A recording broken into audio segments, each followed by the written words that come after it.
ಹಿಂದೆ ಬಹಳ ಒಂದು ಮನಸ್ಸಿನ ಮೇಲೆ ಪ್ರಭಾವ ಆಗಿರುವಂಥದ್ದು. ಅದು ಯೂಟ್ಯೂಬರ್ಸ್ಗೆ ಆಗುವಂಥ ಒಂದು ಬಹಳ ದೊಡ್ಡ ಒಂದು ಪರಿಣಾಮ ಅದು. ಲಾಸ್ ಲಾಸ್ ಅಂತಾರಲ್ಲ. ಸೊ ನಮಸ್ಕಾರ ವೀಕ್ಷಕರೇ, ಮತ್ತೊಂದು ಹೊಸ ಮಾಹಿತಿಯೊಂದಿಗೆ ತಮಗೆಲ್ಲರಿಗೂ ಈ ಒಂದು ಹೊಸ ಚಾನಲ್ಗೆ ಅಂದರೆ ಸಕಲ ಜ್ಞಾನ ಫಾರ್ ಯು ಅಂತ ಹೇಳಿ ಈ ಒಂದು ಚಾನಲ್ನ ಹೆಸರಿತ್ತು. ಸೊ ಹಾಗಾಗಿ ನಾನಿವಾಗ ನನ್ನ ಒಂದು ಹಳೆ ಚಾನಲ್ಲು ಹ್ಯಾಕ್ ಆಗಿತ್ತು. ಹಾಗಾಗಿ ನಾನು ಈ ಒಂದು ಹೊಸ ಚಾನಲನ್ನು ಓಪನ್ ಮಾಡಿದ್ದೆ. ಇವಾಗ ನಾನು ನನ್ನ ಒಂದು ಹಳೆ ಚಾನಲ್ಲು ಮತ್ತೆ ರಿಕವರ್ ಆಗಿದೆ.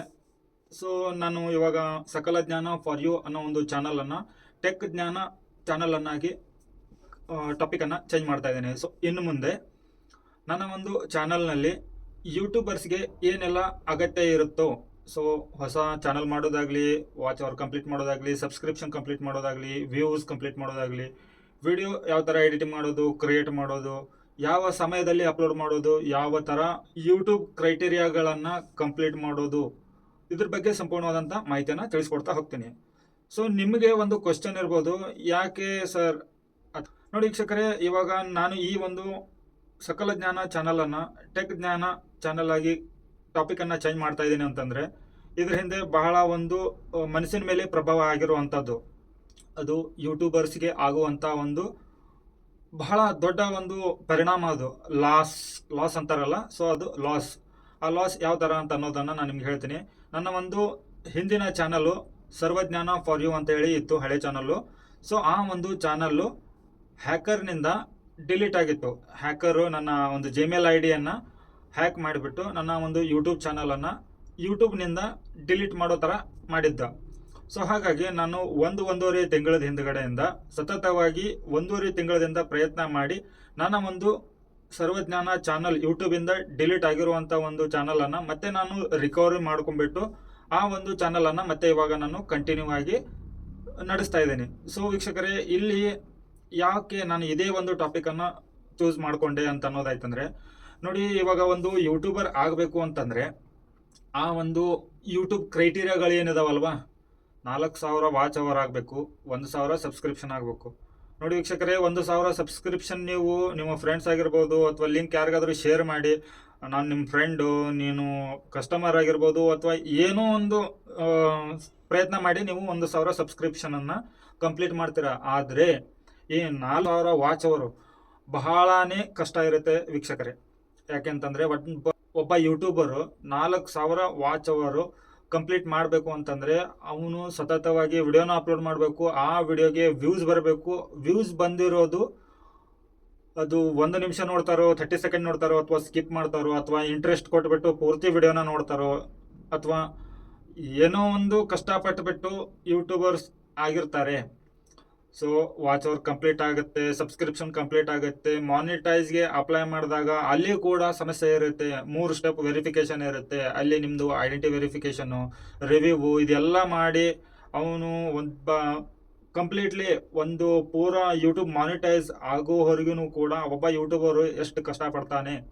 ಸೊ ವೀಕ್ಷಕರೇ, ಇಲ್ಲಿ ಒಂದು ಎಂಪ್ಲಾಯಿ ಆಗಿ ನಾವು ವಿಚಾರ ಮಾಡಬೇಕಾಗತ್ತೆ. ಇಲ್ಲಿ ಒಂದು ಕಂಪನಿಯಲ್ಲಿ ನೀವು ಕೆಲಸ ಮಾಡ್ತಾ ಇರ್ತೀರಾ, ಸಡನ್ಲಿ ನಿಮಗೆ ನಿಮ್ಮ ಕೆಲಸನ ಬಿಡಿಸ್ಬಿಟ್ಟಾಗ ನಿಮ್ಮ ಮನೆಯಲ್ಲಿ ನಡೀತಾ ಇರುವಂಥ ಒಂದು ಬರ್ಡನ್ ಆಗಿರುವಂಥ ಒಂದು ಪೇಮೆಂಟ್ ಆಗಿರ್ಬೋದು, ಹಣ ಆಗಿರ್ಬೋದು, ಅಥವಾ ದುಡಿಮೆ ಆಗಿರ್ಬೋದು, ಇಲ್ಲದೆ ಇರುವಾಗ ಯಾವ ಥರ ಸಮಸ್ಯೆ ಆಗುತ್ತೆ ಅನ್ನೋದು ಕೂಡ ಈ ಒಂದು ಯೂಟ್ಯೂಬ್ ಥರಾನೇ. ಇಲ್ಲಿ ನೋಡಿ, ಇವಾಗ ಯೂಟ್ಯೂಬರ್ಸ್ ಯಾವ ಥರ ಇರ್ತಾರೆ ಅಂತಂದರೆ, ಪರ್ಟಿಕ್ಯುಲರ್ಲಿ ಅವರು ಯೂಟ್ಯೂಬಿಂದಾನೇ ಅರ್ನ್ ಮಾಡ್ತಾ ಇರ್ತಾರೆ. ಯೂಟ್ಯೂಬೇ ಅವರಿಗೆ ಎಲ್ಲ. ಸೊ ಎಲ್ಲ ಟೈಮನ್ನು ಯೂಟ್ಯೂಬಿಗೆ ಇನ್ವೆಸ್ಟ್ ಮಾಡ್ತಾ ಇರ್ತಾರೆ. ಸೊ ಹಾಗಾಗಿ ಯೂಟ್ಯೂಬರ್ಸ್ ಬಗ್ಗೆ ಒಂದು ಕೆಟ್ಟ ಭಾವನೆ ಇಟ್ಕೋಬೇಡಿ. ಸೊ ಅವರು ಕೂಡ ಎಲ್ಲರೂ ಕೆಟ್ಟವರಲ್ಲ, ಎಲ್ಲರೂ ಒಳ್ಳೆಯವರು ಕೂಡ ಅಲ್ಲ. ಇಲ್ಲಿ ಫೇಕ್ ಮಾಡೋರು ಇದ್ದಾರೆ, ಒಳ್ಳೆ ಇನ್ಫಾರ್ಮೇಷನ್ ಕೊಡೋರು ಇದ್ದಾರೆ, ಒಬ್ಬ ಹಾನೆಸ್ಟ್ಲಿ ಕೂಡ ಇರ್ತಾರೆ. ಎಲ್ಲ ಥರದಿಂದನೂ ಇರ್ತಾರೆ. ಒಳ್ಳೆಯವರಿದ್ದಲ್ಲಿ ಕೆಟ್ಟವ್ರು ಕೂಡ ಇದ್ದೇ ಇರುತ್ತಲ್ಲ. ಸೊ ಆ ಥರ ಯೂಟ್ಯೂಬರ್ಸಲ್ಲೂ ಇರ್ತಾರೆ. ಸೊ ಎಲ್ಲರನ್ನ ಒಂದೇ ತಕಡಿಯಲ್ಲಿ ತೂಗಬೇಡಿ ಅಂತ. ಸೊ ಈ ಒಂದು ಟಾಪಿಕ್ ಇರೋದು ಎದಕ್ಕೆ ಅಂತಂದರೆ, ಅಂಥ ಕಷ್ಟಪಟ್ಟುಬಿಟ್ಟು ಯೂಟ್ಯೂಬನ್ನು ಕ್ರಿಯೇಟ್ ಮಾಡಿ ಯೂಟ್ಯೂಬರ್ಸ್ ಆಗಿರ್ತಾರಲ್ವ, ಸಡನ್ಲಿ ಯಾರೋ ಒಬ್ಬ ಥರ್ಡ್ ಪಾರ್ಟಿ ಹ್ಯಾಕರು, ಮೋಸಗಾರ, ಆ ಮೋಸಗಾರನಿಂದ ಯೂಟ್ಯೂಬರಿಗೆ ಮೋಸ ಆಯಿತು ಅಂತಂದರೆ ಅವರ ಫ್ಯಾಮಿಲಿ ಜವಾಬ್ದಾರಿ ಆ ಒಂದು ಯೂಟ್ಯೂಬರ್ ಮೇಲೆ ಇರುತ್ತೆ. ಆ ಒಂದು ಯೂಟ್ಯೂಬರೇ ಅವರ ಫ್ಯಾಮಿಲಿಯಲ್ಲಿ ದುಡಿಮೆ ಆಗಿರ್ಬೋದು, ಊಟ ಮಾಡೋದಾಗಿರ್ಬೋದು, ಪ್ರತಿಯೊಂದು ದುಡಿಮೆ ಅಂತಂದರೆ ಅದು ಎಲ್ಲದಕ್ಕೂ ಸಂಬಂಧಪಡುತ್ತೆ. ಅಪ್ಪ ಆಗಿರ್ಬೋದು, ಅವರ ಒಂದು ಮಕ್ಕಳ ಖರ್ಚನ್ನು, ಸ್ಕೂಲ್ ಖರ್ಚನ್ನು, ತನ್ನ ಒಂದು ಖರ್ಚನ್ನ, ಗಾಡಿ ಖರ್ಚನ್ನ, ಪ್ರತಿಯೊಂದನ್ನು ಕೂಡ ಅದರಿಂದಾನೇ ಅವನು ದುಡಿದ್ಬಿಟ್ಟು ನಡೆಸ್ತಾ ಇರ್ತಾನೆ. ಸೊ ಈ ತರ ಒಂದು ಪ್ರಾಬ್ಲಮ್ ಆಯಿತು ಅಂತಂದ್ರೆ, ಒಬ್ಬ ಯೂಟ್ಯೂಬರು, ಒಬ್ಬ ದುಡಿಮೆ ಮಾಡ್ತಾ ಇರುವಂತ ವ್ಯಕ್ತಿಗೆ ಯಾವ ತರ ಮನಸ್ಸಿನ ಮೇಲೆ ಪ್ರಭಾವ ಆಗಬೇಕಾಗಿತ್ತಲ್ಲೋ ಆ ತರ ಒಂದು ಪ್ರಭಾವ ನನ್ನ ಮೇಲೆ ಆಯಿತು. ಸೊ ಹಾಗಾಗಿ ಇನ್ನು ಮುಂದೆ ನಾನು ಈ ಚಾನಲ್ನಲ್ಲಿ ಯೂಟ್ಯೂಬರ್ಸ್ಗೆ ಏನೆಲ್ಲ ಅಗತ್ಯ ಇರುತ್ತೋ ಅದನ್ನು ಮಾತ್ರ ಈ ಒಂದು ಚಾನಲ್ನಲ್ಲಿ ಕಂಟೆಂಟ್ಗಳನ್ನು ಅಪ್ಲೋಡ್ ಮಾಡ್ತಾ ಇರ್ತೀನಿ. ಸೊ ನಿಮಗೆ ನನ್ನ ಒಂದು ಈ ಒಂದು ಚಾನಲ್ನಲ್ಲಿ ಇರುವಂಥ ವೀಕ್ಷಕರು ಏನಿದಿರಲ್ವಾ, ಆ ಒಂದು ವೀಕ್ಷಕರು ನನ್ನ ಹಳೆ ಚಾನಲ್ ಸರ್ವಜ್ಞಾನ ಫಾರ್ ಯು ಅನ್ನೋ ಒಂದು ಚಾನಲ್ ಏನಿದೆ ಅಲ್ವಾ, ಡಿಲೀಟ್ ಆಗಿರೋ ಚಾನಲ್ಲು ಮತ್ತೆ ನಾನು ರಿಕವರ್ ಮಾಡಿದ್ದೇನೆ. ಸೊ ಒಂದು ಚಾನಲಲ್ಲಿ ಸಿಗುವಂಥ ಎಲ್ಲ ಮಾಹಿತಿಗಳು ಆ ಚಾನಲ್ನಲ್ಲಿ ಕೂಡ ಸಿಗುತ್ತೆ. ಸೊ ಇಲ್ಲಿ ನಾನು ನಿಮ್ಗೆ ತೋರಿಸ್ತಾ ಇದ್ದೀನಿ ಮೇಲೆ ಪಕ್ಕದಲ್ಲಿ ಸರ್ವಜ್ಞಾನ ಫಾರ್ ಯು ಅನ್ನೋ ಒಂದು ಚಾನಲ್ನಲ್ಲಿ ಸಕಲ ಜ್ಞಾನ ಫಾರ್ ಯು ಚಾನಲ್ನಲ್ಲಿ ಸಿಗುವಂಥ ಎಲ್ಲ ಮಾಹಿತಿಗಳು ಸರ್ವಜ್ಞಾನ ಫಾರ್ ಯು ಚಾನಲ್ನಲ್ಲಿ ಸಿಗ್ತಾ ಇರುತ್ತೆ. ಇವಾಗ ಸಕಲ ಜ್ಞಾನ ಫಾರ್ ಯು ಚಾನಲ್ಲು ಟೆಕ್ ಜ್ಞಾನ ಚಾನಲ್ ಆಗಿ ನಾನು ಇವಾಗ ಚೇಂಜ್ ಮಾಡ್ತಾ ಇದ್ದೀನಿ. ಇವತ್ತಿನಿಂದ ಇನ್ನು ಮುಂದೆ ನೆಕ್ಸ್ಟ್ ವಿಡಿಯೋದಲ್ಲಿ ಯೂಟ್ಯೂಬಿಗೆ ರಿಲೇಟೆಡ್ ಇರುವಂಥ ಪ್ರತಿಯೊಂದು ಮಾಹಿತಿಗಳನ್ನು ನಾನು ಒಂದೊಂದಾಗಿ ನಿಮಗೆ ಅಪ್ಲೋಡ್ ಮಾಡ್ತಾ ಹೋಗ್ತೀನಿ.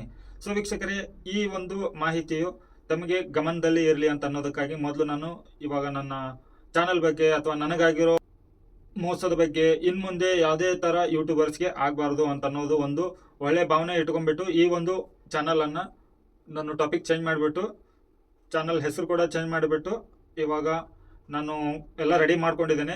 ಸೊ ನನಗೆ ಪರ್ಟಿಕ್ಯುಲರ್ಲಿ ಇವಾಗ ವಿಡಿಯೋ ಅಪ್ಲೋಡ್ ಮಾಡಲಿಕ್ಕೆ ಒಂದು ವಾರದಿಂದ ನಾನು ಪ್ರಯತ್ನ ಪಡ್ತಾ ಇದ್ದೆ. ಸೊ ನನಗೆ ವಿಡಿಯೋ ಮಾಡಲಿಕ್ಕೆ ಒಳ್ಳೆ ಜಾಗ ಇರ್ತಾ ಇದೆಯಲ್ಲ, ಸೊ ಇವಾಗ ನಾನು ಈ ಒಂದು ಸೆಟಪ್ಪನ್ನು ಮಾಡ್ಕೊಂಡಿದ್ದೀನಿ. ಸೊ ಇನ್ನು ಮುಂದೆ ನಿಮಗೆ ವಿಡಿಯೋನ ಅಪ್ಲೋಡ್ ಮಾಡ್ತಾ ಹೋಗ್ತೀನಿ. ಸೊ ವೀಕ್ಷಕರೇ, ಈ ಮಾಹಿತಿ ತಮಗೆ ಉಪಯೋಗ ಆಗಿದ್ದರೆ ವಿಡಿಯೋಗೆ ಲೈಕ್ ಮಾಡಿ, ಚಾನಲ್ಗೆ ಸಬ್ಸ್ಕ್ರೈಬ್ ಮಾಡಿ. ಮತ್ತೆ ಹೊಸ ಮಾಹಿತಿಯೊಂದಿಗೆ ಸಿಗ್ತೇನೆ. ಅಲ್ಲಿವರೆಗೂ ಜೈ ಹಿಂದ್.